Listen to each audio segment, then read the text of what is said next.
Bonjour, donc une vidéo pour la correction de cet exercice. Donc l'objectif ici, c'est de découvrir un peu cette méthode read.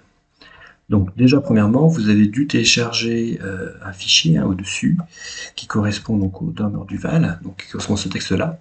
Et ce texte-là doit se trouver normalement dans le même répertoire que le Jupyter dans lequel vous avez travaillé. Donc si vous n'y avez pas, je rappelle que pour l'exercice précédemment corrigé, vous allez pouvoir utiliser la méthode getCWD pour obtenir en fait le répertoire de travail courant. Donc ici, la première chose qui était demandée, c'était justement d'ouvrir, donc on utilise la méthode open, on va ouvrir justement ce fichier-là, qui se trouve au même niveau que ce fichier Jupyter, dans le même répertoire, et on va l'ouvrir avec la méthode read. Et donc, on va stocker cette information-là au niveau de la mémoire vive, au niveau de la mémoire tampon de votre ordinateur, dans une variable temporaire qu'on appelle fic, comme fichier. Ensuite, on va utiliser cette méthode read, sans paramètres à l'intérieur. Le contenu donc va être stocké dans une variable qu'on appelle ch. Ensuite, on ferme ce fichier ouvert temporaire. Puis après, on rouvre le même fichier. On le stocke dans une variable auquel on a donné le même nom. De nouveau, on va utiliser la méthode read, mais cette fois-ci avec un argument, on met 12. Puis, le résultat est stocké est stocké dans une variable ch2. Puis, on ferme ce fichier temporaire. Donc, la première chose qui est demandée, c'est donc de reproduire ces lignes dans un Jupyter. Et donc, si on exécute ceci,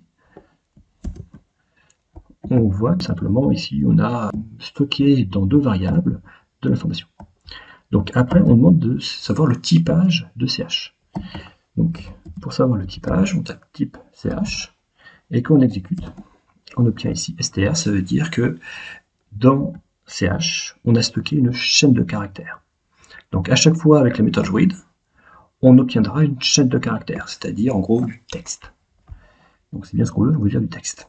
Donc si on veut savoir ce que contient donc cette variable ch, je vais print, je vais afficher ici ce que contient cette variable ch, et en exécutant, on voit apparaître le texte justement du Dormer Duval.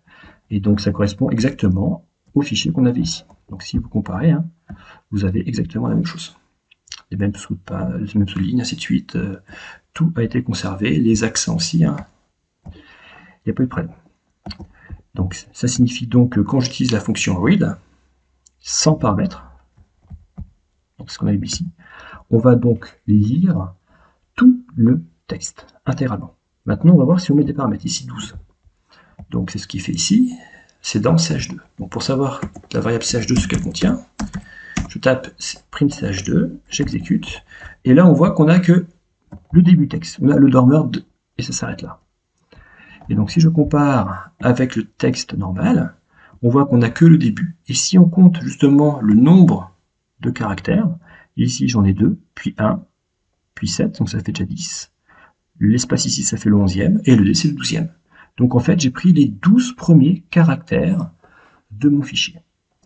Donc, en première compréhension, l'idée, c'est que la méthode read va permettre d'obtenir, enfin si on ne met pas de paramètres, on va comme ça pouvoir lire tout le texte, et on va pouvoir comme ça le stocker dans une variable. Si par contre je mets un paramètre, qui va être un nombre entier, ce paramètre-là va me donner le nombre de caractères que je vais lire au niveau du texte, au niveau du fichier. Donc voilà pour cette correction.